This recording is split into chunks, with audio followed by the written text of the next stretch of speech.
Welcome to the Brave Talkshow, the show for brave women craving the connection that comes with real conversations.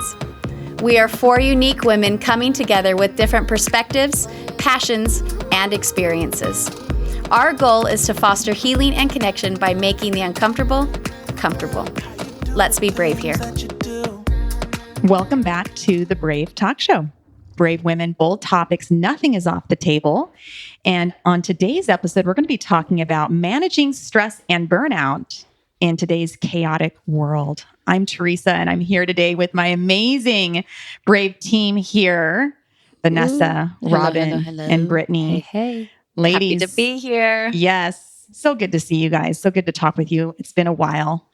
And I'm sure we've been through a hell of a lot of stress lately. Definitely interested in how you guys are managing.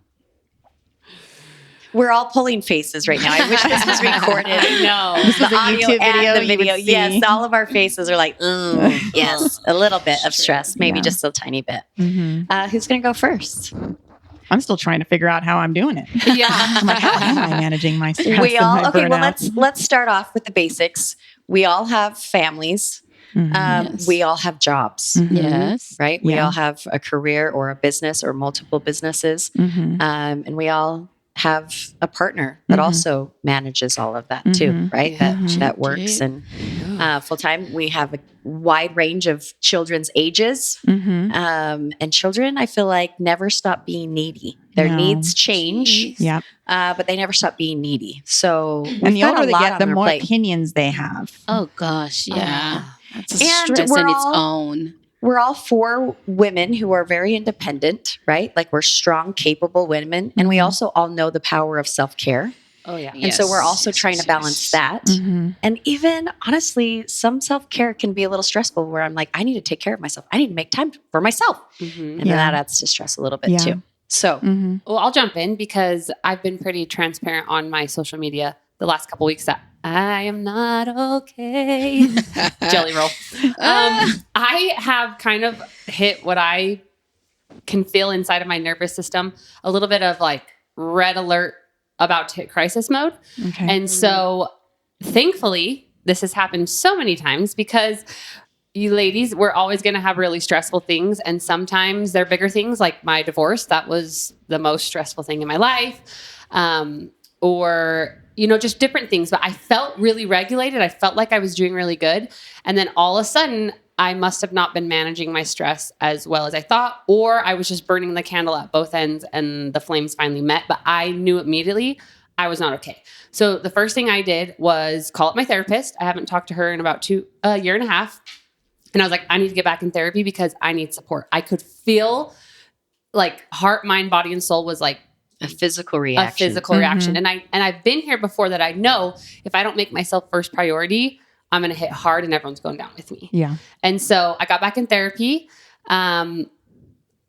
Movement for me is really important. Like I can feel in my body if I don't go on a walk or exercise. Like that's a really great way that I can handle stress. I love red light therapy. I love journaling. That's also another way. I feel like we have so much in our head, feelings, emotions, processing, all these things. And if I can get them out of my body onto paper, I feel like a physical release. Mhm. Another way I physically release is crying. Like when I cry, I feel like I let some things out. Yeah. I'm trying to think what else. And just finding a support group, surrounding yourself with supportive people when you know you need support. So like right now, I'm really intentional about who I'm allowing in my circle, where I'm divvying out my time, Yeah. because I know I'm fragile right now. Yeah. And so if I break, I already know what that looks like. It's years of cleanup. And so I'm just, I felt like I was finally pulling it together, and everyone's like, yeah, man, Robin's come out of a few hard years. And I'm like, oh, you know what? It's feeling hard again. Maybe not that level, but I'm not okay. And I'm aware of it. And I think that's really important. And I'm proud of myself that I'm aware of it. Recognizing I that like you're not that. okay is the first step to getting okay, right? better. And I think it's okay to not be okay, Right. right?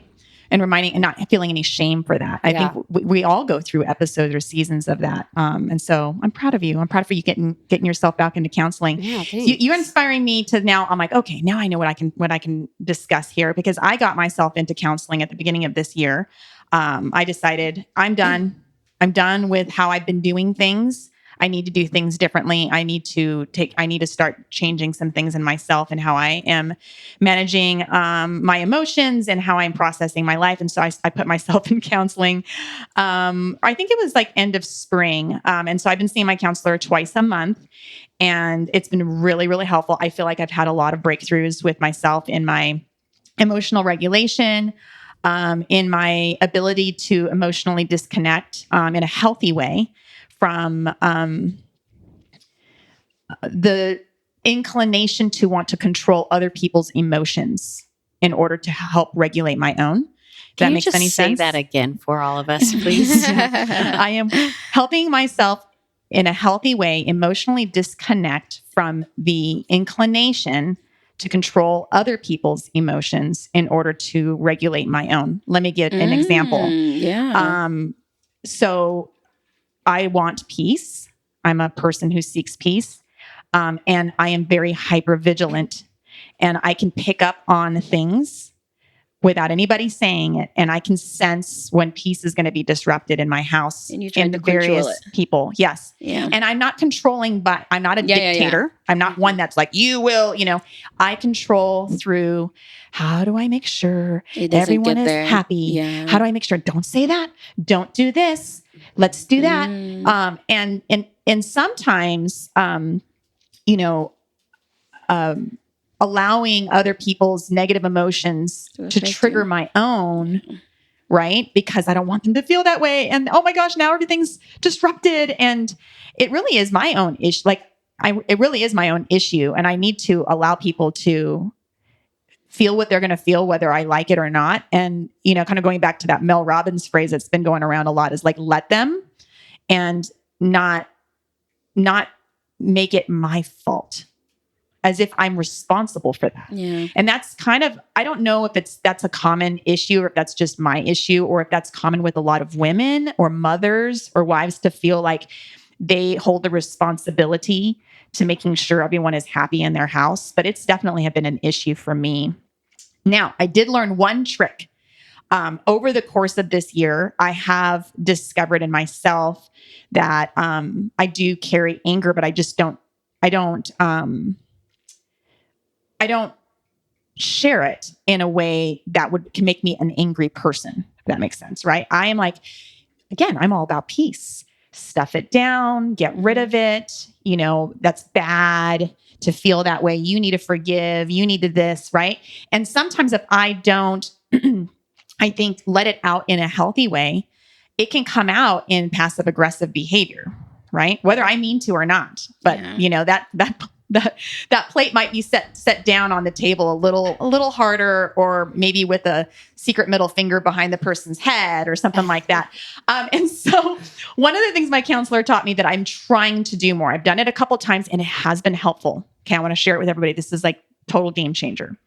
She said, what you can do is you get into your car, make sure that it's away from other people so that people can't hear. You can put the music on. You can park near, like a park out in middle of nowhere, whatever, like just so that no one can hear. She says, and what you do is you imagine the person or persons. You might have to like line them all up in a row, as you're envisioning it. But you imagine that person that you're upset with sitting next to you in the car, and you ask them. You say, "Hey, do I have permission to tell you off?" And you imagine that person saying, "Yes, you have permission." And then you go off. You do not hold back. You yell and you say everything that you are mad at them about, everything that you would never say because of whatever moral grounds you have about what can be said or not said. You get it all out. You let them know everything. And after you've gotten it all out, and you can, and she recommended, she's like, scream, use your body language. Like she says, you have trapped energy in your body that if you don't get out is going to stay there and it's going to make you sick. Mm-hmm. She's like, so you have to complete the running from the bear. Like this, you've been trying to hide from running from the bear, but all of that energy is trapped and you have to get it out. So she was like, move, whatever, all any of that while you're yelling.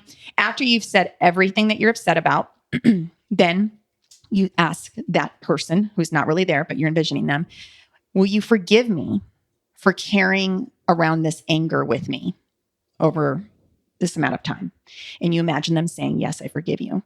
And then you envision yourself next to you and you say, do you forgive me? So for my case, Teresa, do you forgive me for carrying around all of this anger and hurting yourself and hurting the people that you love with that anger? And you imagine yourself forgiving.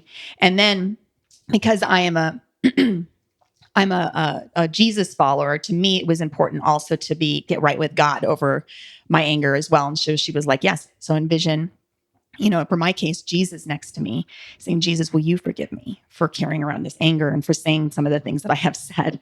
And then imagine Jesus forgiving me. And then you walk away feeling so much lighter. And a lot of the anger that you have is actually gone at that point because you got it out and the stress just starts to calm down. So those are my two tidbits. I love counseling and a healthy way to release anger without hurting the people that you love, right? That's the key. Yeah. That's beautiful. I'm going to piggyback just for a quick minute before the ladies jump in. Similar way to do that is also write it all down and then burn it. Yes. I do a ton of that on my retreats. And like for me, like I teach my kids to like write the letter to the person who offended you or hurt you or the bully at school. And you write it out and then you burn it. So they never get that letter. And there's something about that finale, like that fire that I feel a ton of release. It's called despacho, but you can do whatever you want. But sometimes if I'm having an issue with my partner or someone else, I'll just same thing, just let it all out, all the bad words, all the horrible things, and then obviously burn it. Now, I like that too, and there is a nice metaphor with burning. But sometimes I find that there is a physical energy that does need to come out that where I feel journaling is lacking. So if even the yelling in the car doesn't work, the journaling isn't enough. If the yelling in the car isn't enough, there's one more that you can do. Just punch him in the face. I was just going to say a punching bag. Yes, but it's not just the punching bag, right? It's either you can do a punching bag or you can throw rocks, right? Like something that exerts your body. But what you do is with every punch or with every rock throwing that you're doing, you say the thing that you're upset about. And you might have 50 things that you're upset about. So you got 50 rocks to throw, you got 50 punches. And if you still don't feel 100% better by the time you're done, you might have to go another round. But it's getting the physical energy out of your body. This makes me think of crying. One of the reasons why crying works, right, is because it's getting some of that physical energy out. Yeah. And it makes me so sad to think of all the men who withhold tears or like how I don't do this as much anymore because I've changed my mindset around it. But like, stop crying. Like when my kids, I can see them welling out. I'm like, you're safe here. Cry it out. And like, I'm sure all of our husbands or our partners don't cry often. And I've been trying to really invite that release in with Dane because like these poor men have just been conditioned to like never release it. And I know that's a side tangent, but I love crying. And they're not allowed to show their anger either. So what do? I think these are good exercises of how you can get your anger out in a way that doesn't abuse people around you. Right. Yeah. Right. And I think the last follow up with that, like as you guys are speaking, I had like a training with one of our psychiatrists. We had like this training. And I think all of these are like great steps, but like the final things to do, because like you can cry, right? You can go yell in the car at that, that figure of a person and you can write it down, but just make sure also, because I think one thing Brittany said in the beginning, we're independent women and we're very, so we kind of feel like we got this. We don't have to. But I think also the follow step to make sure the follow up is now having this conversation within your home if it's with your partner, so then they can understand your boundaries of what the things that you are going through. Because if you do it in the car, you're taking care of yourself, right? I've really said I'm good, but now how do you keep the triggering from happening? How do you keep the stressing from coming? So it's having this conversation. Also, it's like, hey, come back and being like, hey, are you in a space to have a conversation? It's like, yeah, I've been, this is what I've been going through and I had to go and release it. And now that I'm in a space and that I'm clear to be in a space to have the conversation, I want you to be aware of what I'm going through and what I just went through. So then you can be aware of that. So then and just even with the kids, like, write it down, but at the same time, like, hey, come talk to me so I can know, like, what can I do to make sure that you're not being triggered? So it's just that follow up of the, the stressing of like things, because then you're right. We can't control people. And I think as moms,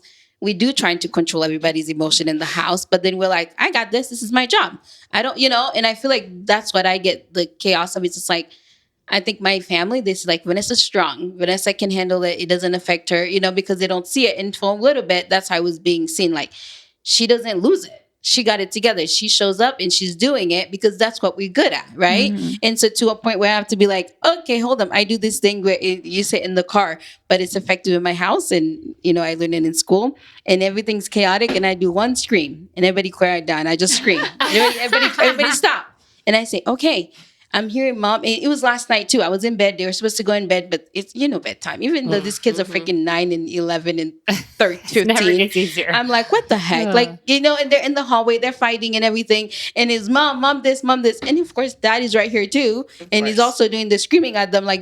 And I had to be like, I'm going to scream. And I warned them and I say, I'm going to scream because they know what that means. So then everybody's trying to shuffle and everything. And then I scream and everybody quiet. And I said, right now, I'm overwhelmed with the amount of stuff you guys are trying to do. What is the priority right now? What are we supposed to be doing? Going to bed. Okay, so we all are aware what this step is to go to bed. So what is it that you need from me that you feel like you have to keep calling my name? Like, what is it? Okay, so I'm overwhelmed. I'm going to bed. You guys know how to get to bed. You have 10 minutes to make that happen.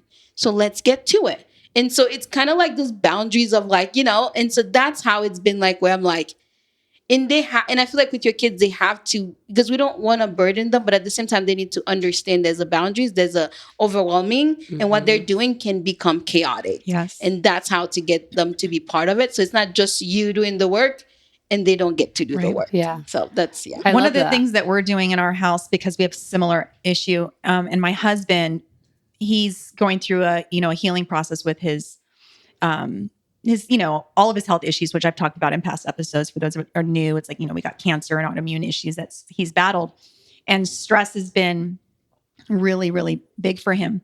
So in order to help manage that, is making sure that we have a bedtime routine so that the whole house is in a place of peace.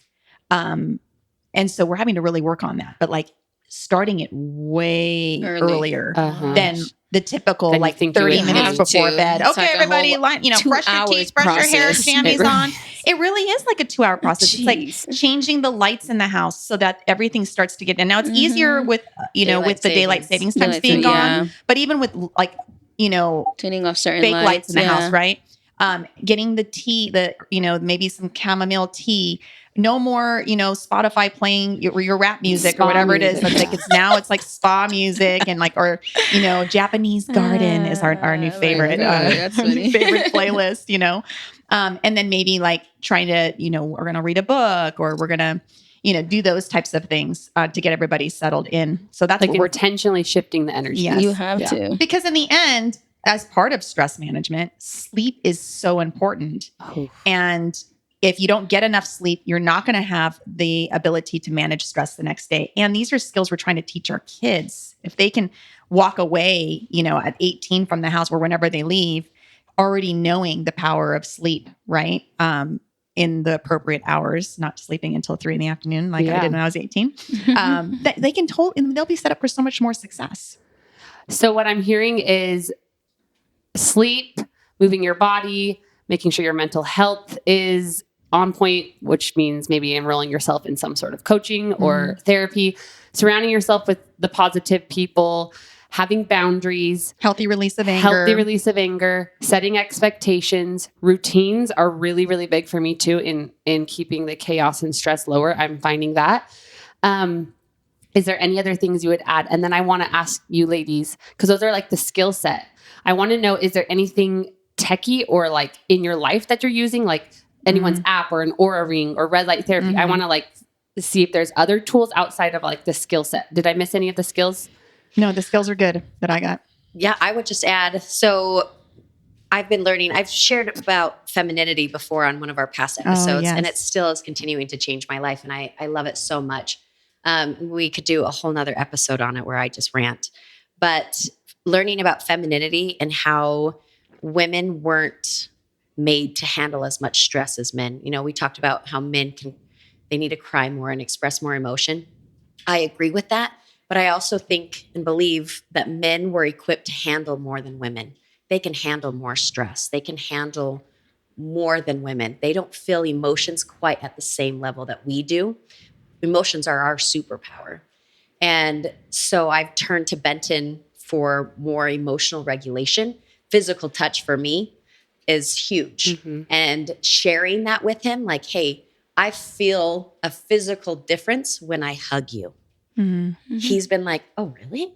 I'm like, yeah, I actually do. Like, I can feel my whole body have a physical reaction when you just hold me. And so I'll come to him and I'll be like, okay, emotional regulation time. And he just hugs me. It's like, have you seen the Love Spurge couple on TikTok? It's like, they're called the Love Spurge couple. I'll have to show you guys in between. And what they do, she'll be standing there and then the husband come behind her and he's like, I have a love spurge. And he's like shaking and he like holds her and they start shaking and then she get the love spurge and then they like explode. That's so funny. I love it. It's the funniest thing ever. So as you were speaking, I was like, yeah, but the opposite. Yes. Yeah. And I think once I told Benton about that, he can feel it too. Like he can feel my heart beating when I first come to him. And then he can feel me just melt. Yeah. And I just sit there and we hug for a couple minutes where I'm just like, hey, just hold me. Yeah. I just need some physical touch. I just need to calm. And that. while I'm hugging him, I'm like, okay, I go through my mental process. Like, okay, it's not like the other day, for example, I was going through all of my things that I had to do. And it was just getting so overwhelming. And then the kids were coming to me with their things. And I was like, I can't handle it. Like I'm getting to the point where I'm going to start snapping and yelling. So I like stopped what I was doing, went and took a couple of minutes to hug Benton. He put his computer away. He was starting to work. I was like, I need emotional regulation. So he was so awesome. Put his computer away, wrapped both arms around me, just hugged me for a few minutes. And then I was like, okay, I'm just going to get to what I can get to today. Yeah. If I don't get to everything, it's not the end of the world. Yeah. It's okay. Life is going to go on tomorrow. So I'm going to talk myself off the cliff. Yes. And we're going to go and see. I'm going to make a list. Okay, I'm going to go do this thing. And I'm not going to hyperventilate about it. And I'm going to remember to breathe because sometimes I forget to breathe. Yeah. And it's been wonderful for us in our marriage and everything that we've been doing together. Just me letting him know how stressed I am in a calm way. Yeah. Where I'm like, hey, I'm feeling a lot of anxiety about what I have coming up, or I'm feeling a lot of stress about something that the kids have going on that I should be helping them with. Just sharing that I'm stressed out about things. I'm not asking help for him. This is the key. I'm not saying I need you to go do this. I need you to step up and be a man and hold your weight and do some dishes. That's not how I go about it. I'm just being vulnerable and I'm saying, hey, I feel a lot of stress and I'm like feeling my body tightening up and I'm just feeling a lot of anxiety. He'll be like, why?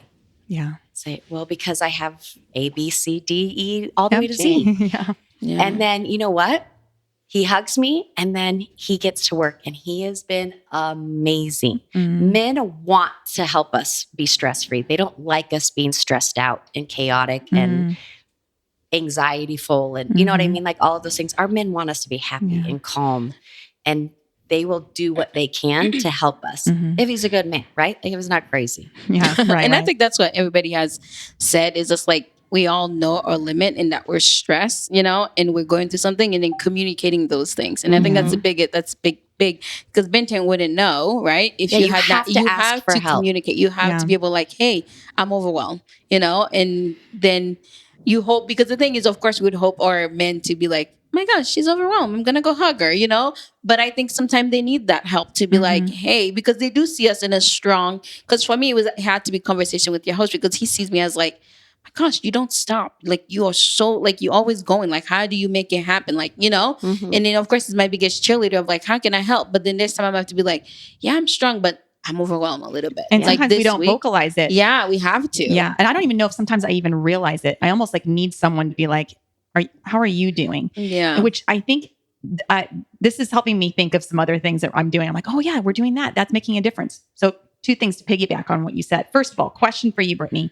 When you're hugging your husband, are my clothes on? Well, not always. Right. But here's the question because it's something that I noticed and I have a theory about it. Do you press your belly up against your husband's belly? It's not what I thought. When I know. But like whether the hug's in the kitchen or in the backyard, I'm talking about those types of hugs. Are you belly to belly? 100%. Okay. That is so powerful because I don't consider myself a very like physical touchy person, but I noticed something inspired me and I thought, I wonder if this will feel good. And was feeling stressed and I could tell my husband was stressed. And so I hugged him and I specifically put my belly button like up against his and like kind of pressed a little bit more pressure on that part of our bodies when we were hugging. And I felt such a drop in my cortisol and an increase in my oxytocin. And I have a theory, but I don't know how it applies to him. He said he felt better too, but I feel it's because my uterus is there. And I feel like as a woman, like our uterus is like almost like a second heart for us as far as like where we carry our emotions. Can I be the woo-woo Reiki in here? Yeah. So that's called your sacral chakra. That's where we create. That's the most sacred part of a woman. Like we have babies there. Yeah. That's also where we hold the most trauma, yes. Sexual trauma, any sort of trauma. And so what you're describing is not like it's real. Okay. Yeah. It makes sense to me. So anybody who's listening to this episode, if you haven't tried it, when you hug that person that you love, that like helps you feel better when you're stressed, deliberately press your belly up against their belly and see what that does for you.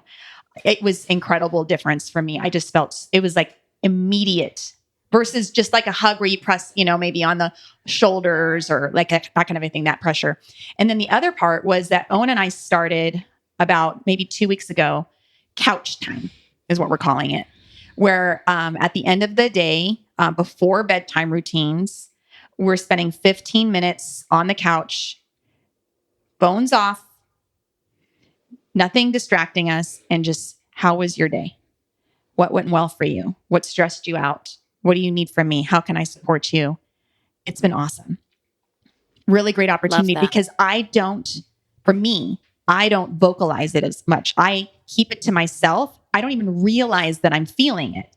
And I'm not a natural, like, just communicate all day long, all the things that I think I'm like the man, like Brittany said, I'm the man, like emotion is like, I don't, so right. Sometimes you have to, I can handle it. So it's like, sometimes I do have to like, you have to check and be like, oh, I'm not even feeling that. Oh, I'm overwhelmed. Yeah. Like I should say something. We're so busy taking care of so many people. And like you said, Teresa, earlier, you're trying to control everybody else's mood in your home, right? Mm-hmm. Which makes sense because the mom does have so much power over the household mood. It's true. Mm-hmm. And so that's totally a natural thing, but then we take it too far where we're like, oh, we have to make sure nobody's ever uncomfortable. We have to make sure nobody's ever sad or mad or, you know what I mean?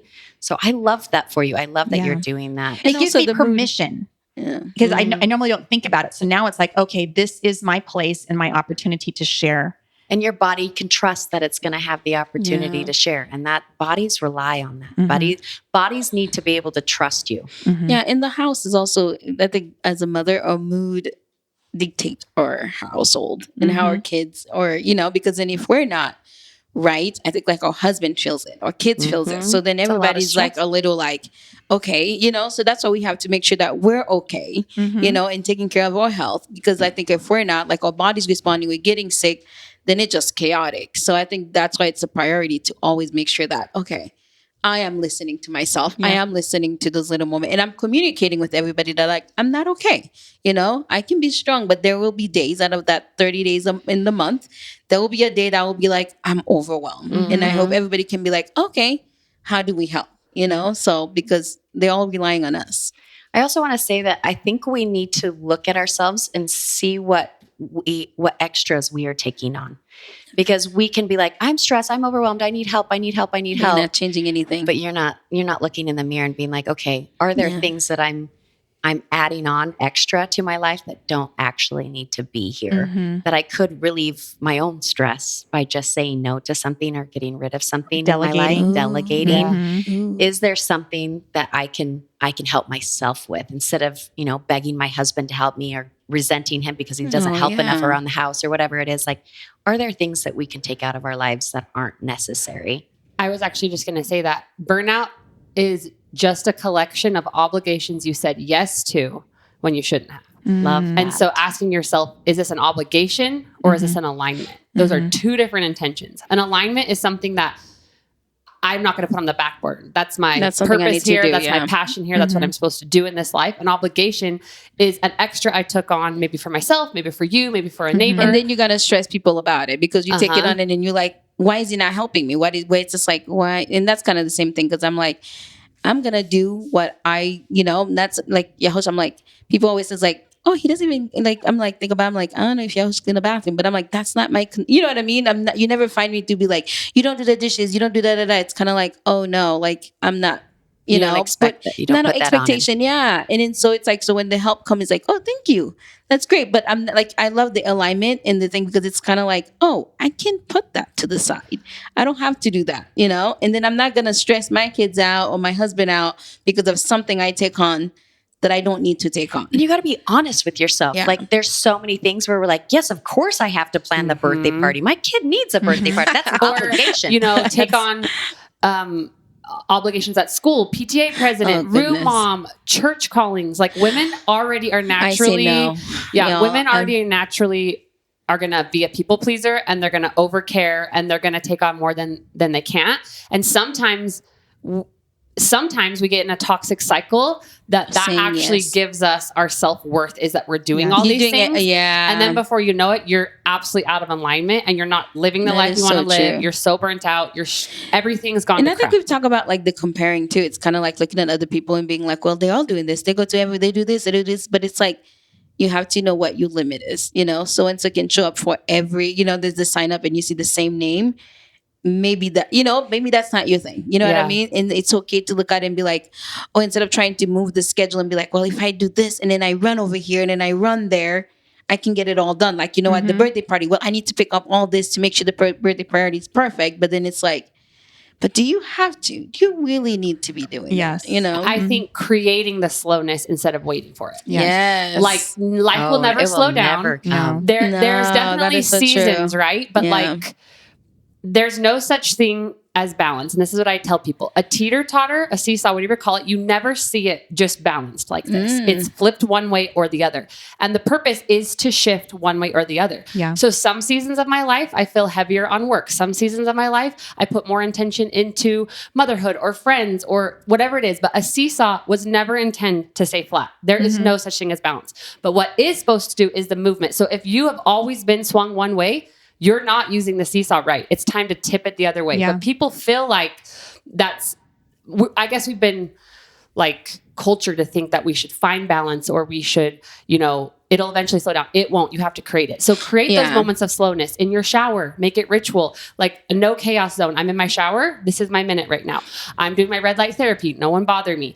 I have 20 minutes a day where mom goes on a walk, or 1 hour a day for me. I work out. And that is an absolute no one bothers me. It's a mom time because I can't serve others if I don't create slowness. So and it's different for everybody. Vanessa can handle more than I can. And everybody's going to reset and balance and rest differently. I rest differently than Teresa. I rest differently than Robin. And I think the balance, like you say, it's going to look different because it may be like, you know, it's not a balance straight ahead, but it's like, okay, I'm taking some of the motherhood, some of my personal, some of my work, and then bringing it to the middle instead of trying to do like, you know, oh, I can only do this. And then this is getting, you know, because a lot of the time we've talked about mom guilt trip, you know, because we're like, oh my gosh, I'm not doing enough.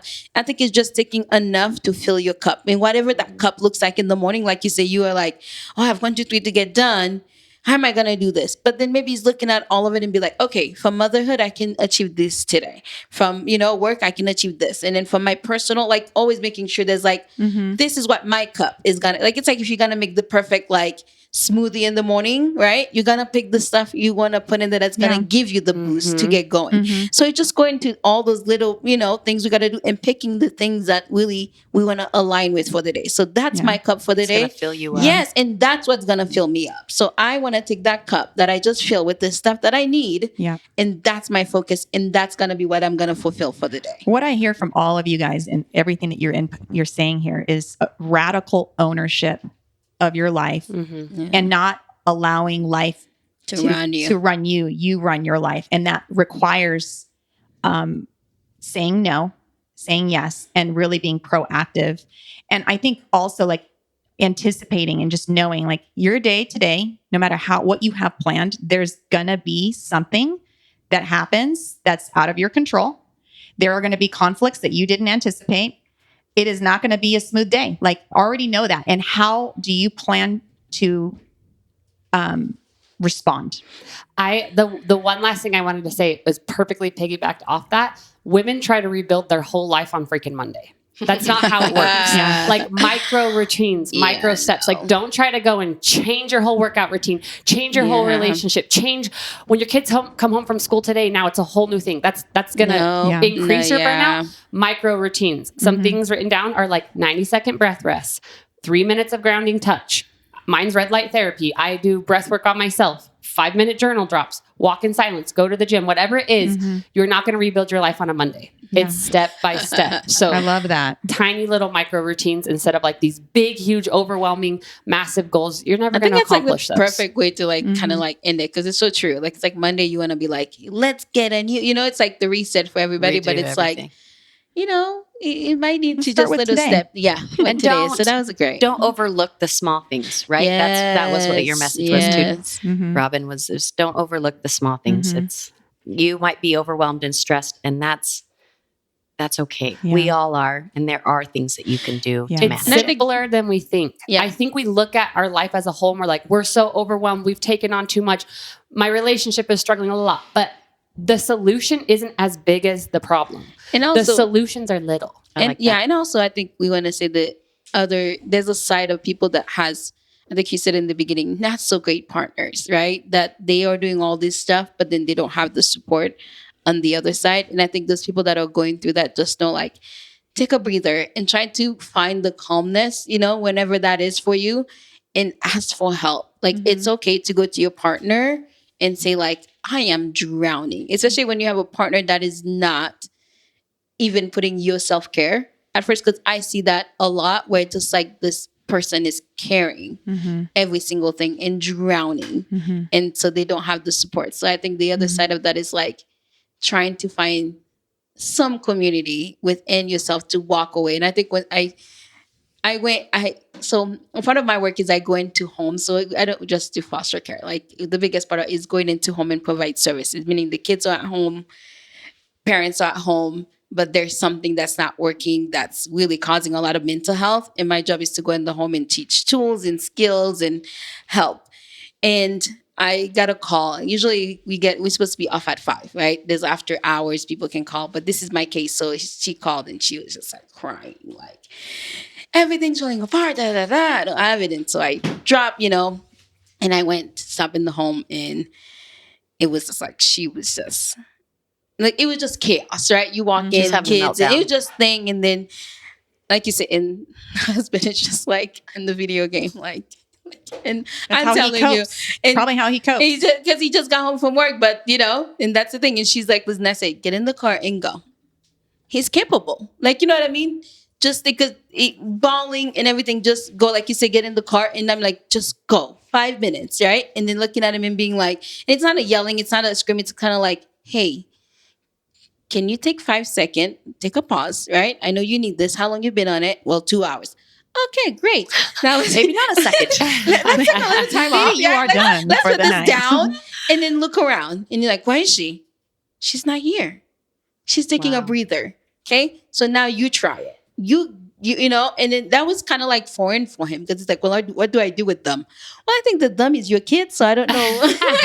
So I think there are people that are struggling within that moment that need that. And I think I was actually going to bring that up when you were talking about like Benson giving you the regulation. Yeah. It actually triggered something in me in a former relationship I had where I was really clear about what my needs were, and I would ask and I'd be denied.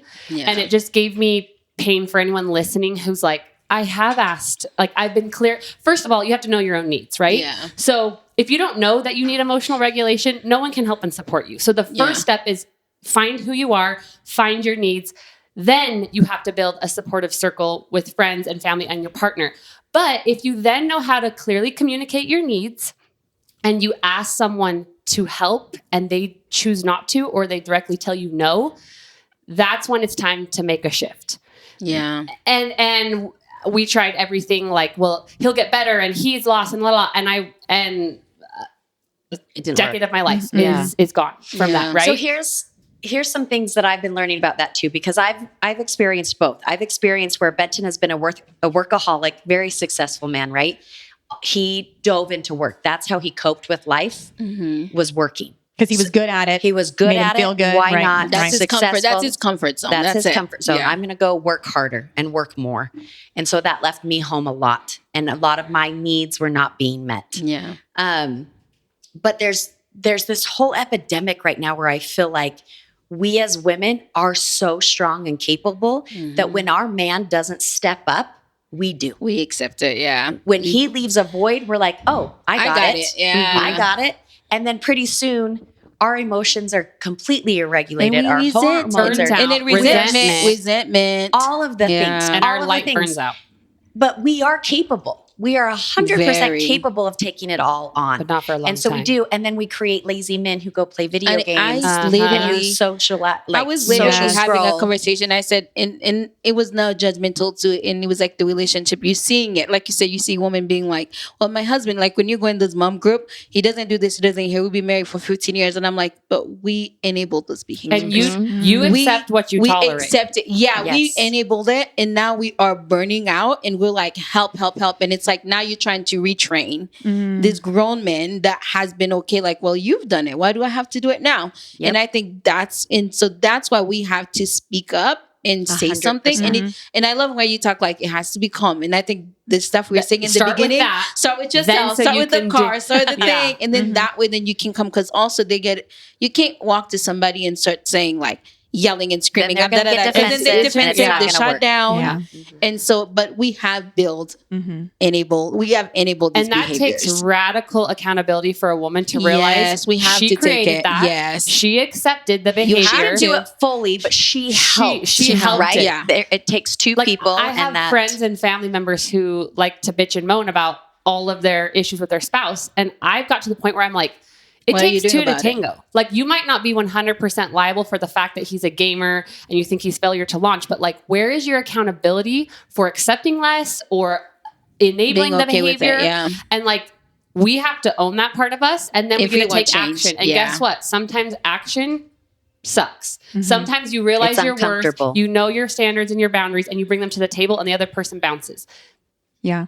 But that's just how it is. And what about also like allowing the natural consequences of them not filling in what they need to do, just sit and not being so quick to solve that's it. the key. But you have to Uh-huh. sit in the discomfort of that not being taken care of, and letting the pain of that, like so Let that them person be. eventually Not starts to feel Not it save, too. Because yeah. if we're so quick to just fill that role, then they're never going to actually see the consequences of that not It's a being whole filled skill by set. them. That's why we hand our kids their phones. That's why we turn on a show. That's why we've talked about this in past episodes, right? Like, you have to be okay being uncomfortable Yeah. and standing in that space for a little bit. And it's required.